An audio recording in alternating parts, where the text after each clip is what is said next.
Olá, seja bem-vindo à Canção Nova e ao nosso programa Teologia do Corpo. No programa de hoje vamos ter como tema a arte e o corpo. Qual é a relação da arte com o corpo? Quando o corpo humano é o tema da obra de arte, será que o artista deve ter um olhar especial? Será que o processo criativo deve estar submisso à ética? Ou, por outro lado, deve ser deixado livre para se expressar como quer, onde quiser? Se por um lado é a ética que deve assistir à criação da obra de arte, quando o tema é o corpo, então importa definir que ética. Se por outro lado é a liberdade que assiste o artista, então importa definir que liberdade. Porque no nosso mundo de hoje, muitos são os exemplos em como estes dois conceitos, ética e liberdade, são tantas vezes confundidos, mal entendidos, mal usados e maltratados. São João Paulo II também aborda este tema nas suas catequeses. Ele coloca as questões e dá-nos a resposta. Do jeito simples com que já nos habituou, João Paulo II coloca-nos diante das feridas, aponta-nos o dedo, mas coloca-nos também diante da verdade sobre a ética e a liberdade ao colocar-nos diante de Jesus Cristo. O meu nome é Sofia Nascimento e é uma alegria poder estar consigo.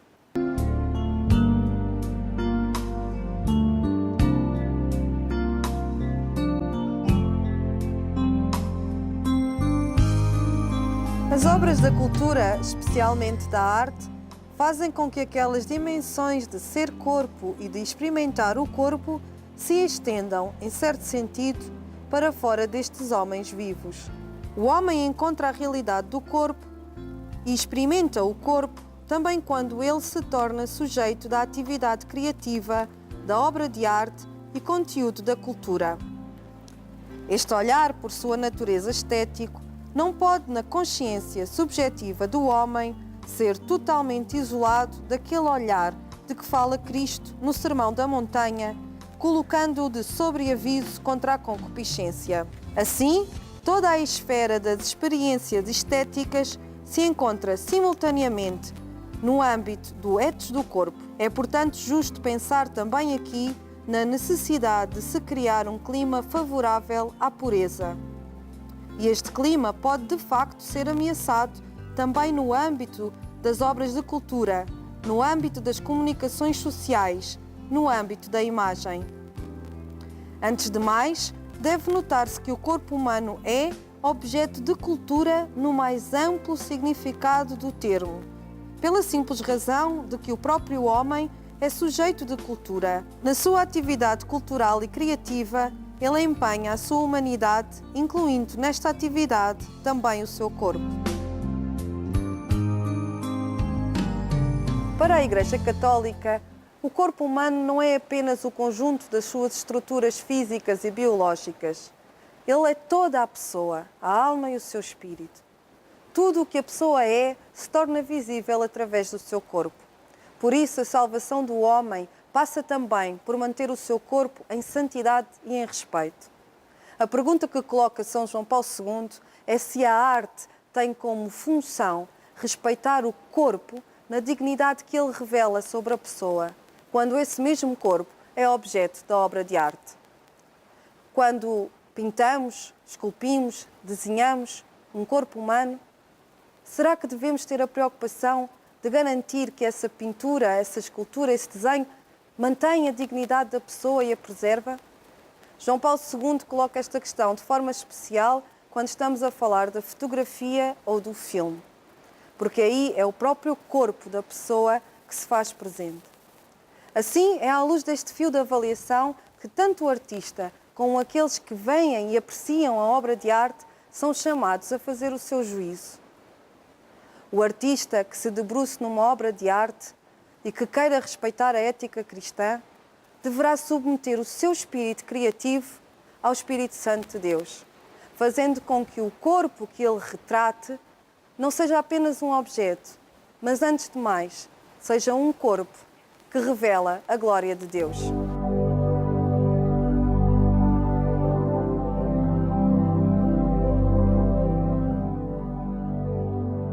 O nosso convidado de hoje é o escultor Carlos Oliveira, autor, entre outros belos trabalhos, da Cruz como Cristo amou a Igreja.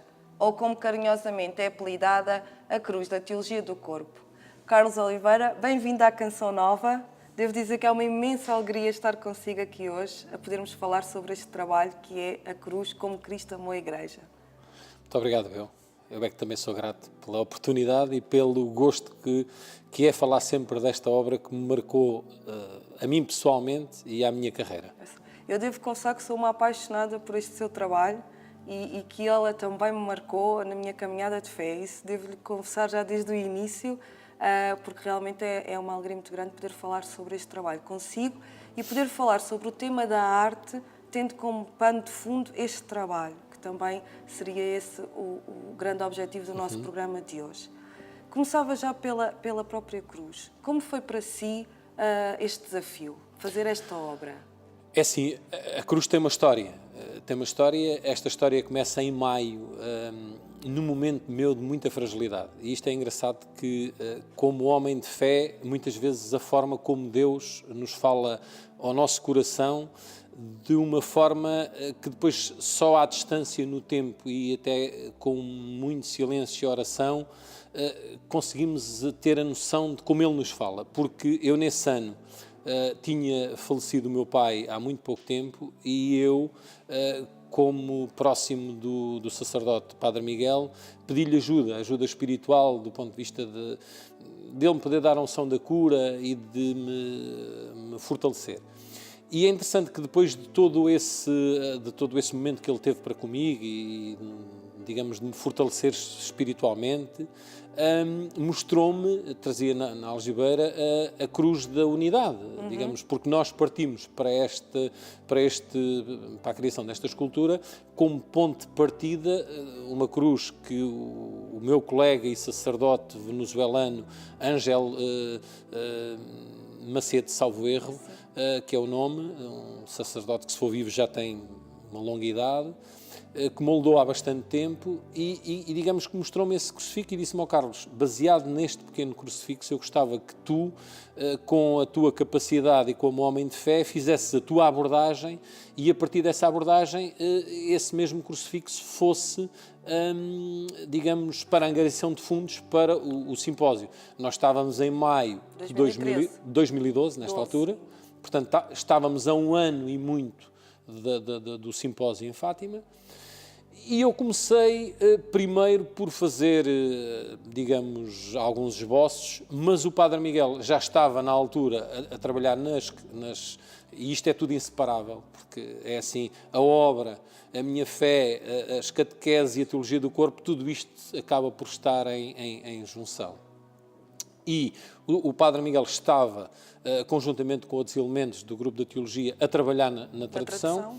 E logo que começou a olhar para os primeiros esboços, como dizer, Carlos, é o olhar esponsal, que eu mais tarde é que comecei a tomar essa absorção do que era o olhar esponsal, e quer dizer, ia a determinada altura, 4, 5 esboços, e eu senti no meu olhar, no olhar da cruz e no olhar do Padre Miguel, que não correspondia ao olhar que o São João Paulo II, eu mais tarde vinha perceber o que era o olhar esponsal. E nós começámos este processo e para mim a criação da cruz foi todo um processo de aprendizagem, até como homem na fé e até do meu ponto de vista de escultor cristão que me assumo, porque trouxe-me uma caminhada e uma estrutura muito nova para mim, completamente, era qualquer coisa de novo. E era qualquer coisa de novo neste sentido, porque nós começámos logo por fazer sempre muito silêncio e muita oração em redor do trabalho. Isso é muito belo. Muito marcante. Depois, a determinada altura, eu conjuntamente com a minha equipa, decidimos, apercebo-me que há aqui um vazio naquilo que me está a ser pedido, e a determinada altura, estas coisas não têm explicação. Foi como Deus quis e não tem explicação. A obra passou para os 2,70 metros de altura. Portanto, a cruz... Inicialmente queriam fazer uma coisa mais pequena. Porque o pedido vinha para um pequeno crucifixo para a angariação de fundos. E quando eu me apercebi que a carga, e eu quando digo aqui carga, a mensagem que me era transmitida em redor do olhar, e aqui é qualquer coisa que eu acho que é transcendente, quer dizer, é qualquer coisa que eu senti, que ainda ando em busca de perceber, e espero, porque há coisas que é difícil, nós quando nos ligamos profundamente são coisas que só o tempo, o silêncio e a oração nos vai transmitindo. E esta obra ter tomado esta dimensão transcendeu-nos completamente. Quando chamo o Padre Miguel ao meu ateliê, o Padre Miguel fez uma grande... mas Carlos, porque é que vamos fazer uma cruz tão grande? Também não estava preocupado. É engraçado que aquelas coisas que são profundas não nos causam nenhuma preocupação. É um caminho. É como Elas se vão se revelando. tivesse sentido que o próprio Espírito Santo Exatamente. às tantas tomou Completamente. conta de si Completamente. enquanto escultor para... De nós. Eu digo nós porque a caminhada foi conjunta. Porque todo este trabalho foi feito por mim, pelo Padre Miguel, pelo António Santos, pelo Daniel Oliveira, porque depois era preciso criar estruturas. Portanto, há uma equipe de gente a trabalhar, todos eles no mesmo caminho, todos com o mesmo sentido, o que foi maravilhoso. E outras pessoas que foram visitando o ateliê, ligados ao grupo da teologia, o caso do Ranquial, que na fase em que a cruz estava, numa fase muito embrionária, disponibilizou logo a música e meios para o filme. Mas voltando à cruz, a cruz depois passa toda ela por a escala, e quem conhece os meus trabalhos, eu gosto de escala. A escala é muito importante. A dimensão muitas vezes consegue falar de uma forma diferente que se for algo muito pequenino. Eu tive um mestre caldense, que era um homem que vinha dos discípulos do Bordal Pinheiro, que fazem pequenas miniaturas, mas não é a minha área. Eu preciso de espaço, de escala, para fazer a abordagem. E então, há toda uma caminhada neste processo da cruz, onde a importância do Padre Miguel estar a traduzir as catequeses, a importância da palavra de Deus na criação da própria obra. Efésios 5 a mim me marcou profundamente, e mais à frente, no Términos da Cruz, eu voltarei a falar nele. Mateus 17, Isaías 53, o Salmo 22. O Salmo 22 é um salmo lindíssimo, que fala da crucificação de Cristo, e que é algo que tem agora um outro sacerdote que me lançou um outro repto para uma outra cruz, digamos, com uma outra abordagem, e se calhar vamos começar pelo Salmo 22, porque é muito profundo, que fala precisamente da matéria, do barro, da forma como, a relação que tem o barro com o nosso corpo. Porque, evidentemente, o Padre Miguel consegue depois contextualizar isto muito melhor, com textos bíblicos, mas nós que somos pó da terra, e quando estamos a trabalhar o pó da terra e sentimos esta fragilidade, para ela falar da nossa fé, de uma abordagem à vida e à entrega como Cristo fez por nós em toda a sua vida terrena. E esta relação com a matéria, que sentimos que há uma fragilidade e um limite tão grande, é preciso perceber que a matéria que estamos a trabalhar tem esta ligação. Mas a cruz em si, que foi trabalho de 9 meses, que aqui só nós, quando chegámos ao fim, começou em maio e foi benzida por Dom Nuno Brás na Católica, na Universidade Católica, em finais de janeiro. Quando olhamos para trás, 9 meses. Quem estudar e ler as catequeses de São João Paulo II percebe a importância desta data. Foi muitas mensagens esta obra, muitas. Depois, quando toca nesse ponto, está a referir-se a Nossa Senhora, não é? Ele ter começado no início, ter começado no mês de Nossa Senhora de Fátima, em maio, e 9 meses, 9 meses também o tempo da gestação de um ser humano, e a forma como as próprias catequeses focam tão bem a relação entre homem e mulher. Mas voltando à cruz, a cruz teve muitas horas de silêncio, teve muitas horas de desânimo nós. Da nossa parte, um período de insatisfação. Eu penso que foi talvez ali em julho, agosto, que vem o Peter Colossi a Portugal, e que a cruz passou a fazer um outro sentido, que ele disse a cruz vai ser o símbolo do simpósio internacional. Depois as coisas foram acontecendo, quer dizer, as coisas foram, do ponto de vista da mensagem divina, ela foi acontecendo. Há uma altura em setembro de 2012, já a cruz estava quase terminada. Eu estou num fim de semana em que não estava a trabalhar na cruz, porque habitualmente o Padre Miguel sentava-se no meu ateliê, às vezes até interagia comigo. Eu estava ou ouvindo oração ou fazendo oração conjunta e a trabalhar. Mas naquele dia eu estava distante da cruz. E o Padre Miguel, a um grupo de amigos que visitou, eu não me esqueço da data, foi 9 de setembro de 2012, a um grupo nosso de amigos das Caldas estava a fazer uma explanação sobre o que era um resumo da teologia do corpo, do que era a cruz.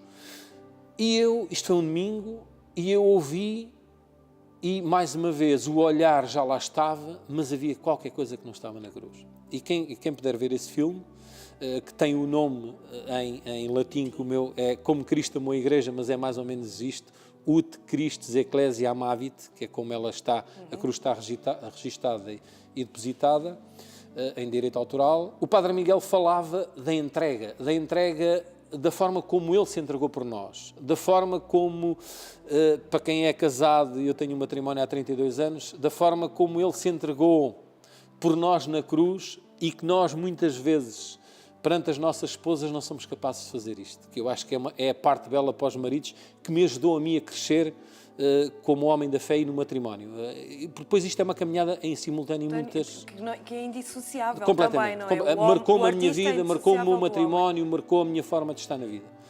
E digamos que eu, ao ouvir isso no outro dia de manhã, reuni-me com os elementos do meu ateliê, porque a ideia era retirar a cruz, que na altura já teria uns 300 e muitos quilos. Chamei o Padre Miguel, lemos outra vez Efésios 5. Efésios 5 para mim marcou-me profundamente. É um texto que assusta muita gente, mas que a mim marcou profundamente. E então é quando, e dá para ver no filme, é quando, digamos, o Cristo, a escultura de Cristo, toma uma outra entrega, quer dizer, e eu, na altura, conjuntamente com a minha equipa, até tentei, digamos, experimentar a torção máxima de que o meu pescoço dava, de passar para o meu corpo aquilo que poderia ser o momento que ele viveu, a questão das mãos, e é a fase final, que é as mãos em agonia e a entrega, que digamos, que completou o olhar, porque eu naquele dia, no dia 9 de setembro, foi muito importante o que eu vi, porque senti que a obra precisava de mais esse... Mas o interessante desta obra é perceber que ela foi-se revelando a nós. Não foi todo um trabalho, digamos, perante esta história que estou a relatar, mas que perante o silêncio, a oração, o nosso espírito de entrega de podermos servir, mas ela foi-se revelando a nós. Isso é que é o bonito, não é... a obra teve esta componente humana, mas foi uma revelação divina onde nós fomos voluntários. Isso é aquilo que eu sinto. Da obra nesse sentido, completamente. Com o próprio mas sinto-me em todas elas, em todas as que eu participo, e isso também me trouxe a mim uma noção do que é servir, da fragilidade que nós somos como seres humanos, desta relação com a matéria e a fragilidade que ela tem. Ela é muito próxima da nossa. Um pedaço de barro secar, se torcer, parte-se, mas nós também temos limites. E esses limites nós temos que os perceber como seres humanos e como seres frágeis. E isso acho que me trouxe mais riqueza humana, mais riqueza na fé e uma responsabilidade maior do ponto de vista de servir. É um testemunho muito bonito que está a partilhar connosco, que eu agradeço-lhe muito mesmo. E houve duas coisas que disse que gostava de explorar um bocadinho melhor. A questão do olhar. Realmente, quando olhamos para esta obra da cruz, seja na sua escala de 2,70 m, mas mesmo naquelas pequenas réplicas que foram feitas, quando olhamos para a obra, aquilo que mais capta a nossa atenção é realmente o olhar entre Jesus e Maria. Aquele olhar que está lá na cruz. Realmente, eu posso lhe dizer que sinto que ele me entra pelo coração adentro e que também capta o meu olhar sobre essa obra. São João Paulo II afirma que este olhar do artista para a obra deve ser submisso a uma ética. Quando falou em Efésios 5, a parte também da submissão das mulheres aos maridos e dos maridos à entrega na cruz.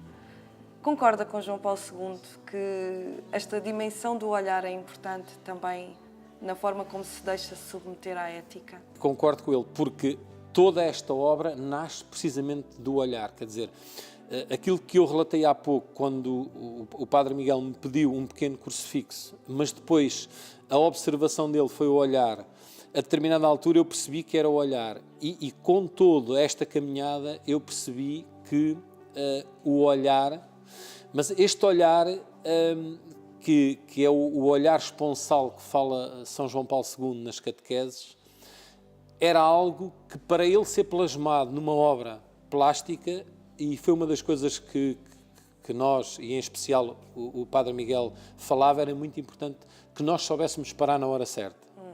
Porque esta questão de querer fazer uma obra e de muitas vezes esta relação que o belo tem com o divino, nós também temos que saber parar. A forma como nos entregámos e a forma como a obra foi rezada, fomos capazes de parar na hora certa. Eu, quando tinha noção que vinha ter este momento aqui e quando senti que esta obra foi recebida por Papa Francisco, eu mais uma das vezes, aquilo que guardo no meu coração é novamente um olhar, porque de tudo aquilo que aconteceu ali foi a forma como eu senti aquele olhar. Esse momento em que depois a cruz é entregue ao Papa Francisco, já em junho de 2016, foi para si também um momento muito especial enquanto artista.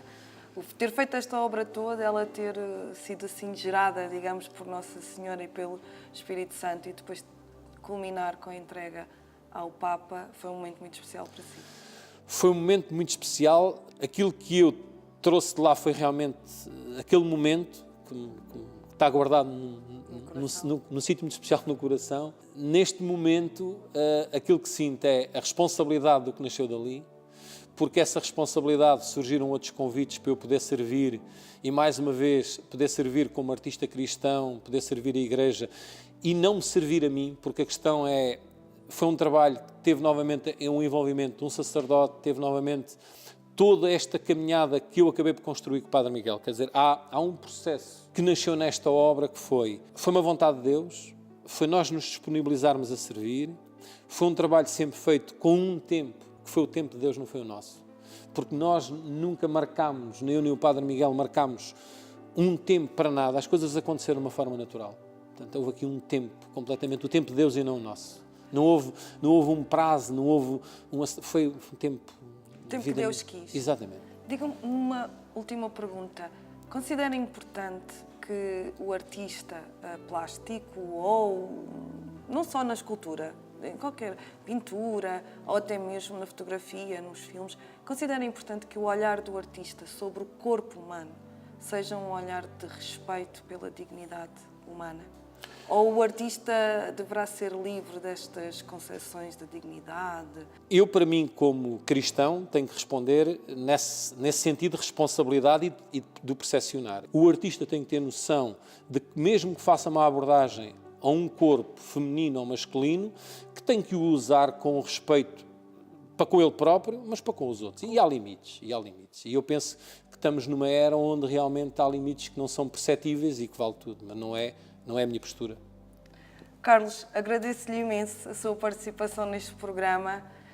Foi realmente muito bonito o seu testemunho com esta obra também. Nós vamos já terminar, porque infelizmente o nosso tempo está a chegar ao fim. Queria apenas convidá-lo a deixar uma mensagem para os artistas, para aqueles artistas que possam estar a assistir-nos e se calhar com receio de se assumirem como artistas cristãos. Os nossos limites são muitos, como eu dizia há pouco, são como os da matéria. E nós temos que ter a percepção que não somos super-homens. Ninguém é super-homem. E que temos que ter noção de que podemos evoluir, que todos os dias Deus nos coloca desafios do ponto de vista de nós podermos servir em todas as frentes, nem que seja um padeiro, um cabeleireiro, um médico, mas nós temos que ter esta percepção da fragilidade humana. Eu, felizmente, com esta caminhada, acho que peguei precisamente por um momento de fragilidade, fortaleci-me, ou fui fortalecido, felizmente, mas tenho noção que ela está cá e, portanto, posso servir tendo consciência desta minha fragilidade e destes meus limites humanos. E da importância que o próprio Deus assume também na expressão artística. Exatamente. Carlos, muito obrigada pela sua participação. O gosto foi meu. Assim que tem acompanhado o nosso programa da Teologia do Corpo, queremos desafiá-lo também a partilhar connosco aquilo que tem descoberto, aquilo que tem ouvido, aquilo que tem tocado o seu coração com este programa, com as catequeses de São João Paulo II sobre a Teologia do Corpo. Envie-nos o seu e-mail ou entre em contacto connosco através das redes sociais. Partilhar connosco é muito importante. O seu testemunho também faz parte da nossa caminhada. E se ainda não é benfeitor da Canção Nova, ajude-nos a evangelizar. Na próxima semana voltaremos com mais um convidado e falaremos sobre a arte e o corpo, neste tema que ainda tem tanto por dizer. Até para a semana, se Deus quiser. É o ponto de partida e onde vamos ficar. Pobreza ou fartura, princípio e fim da vida, Ele tudo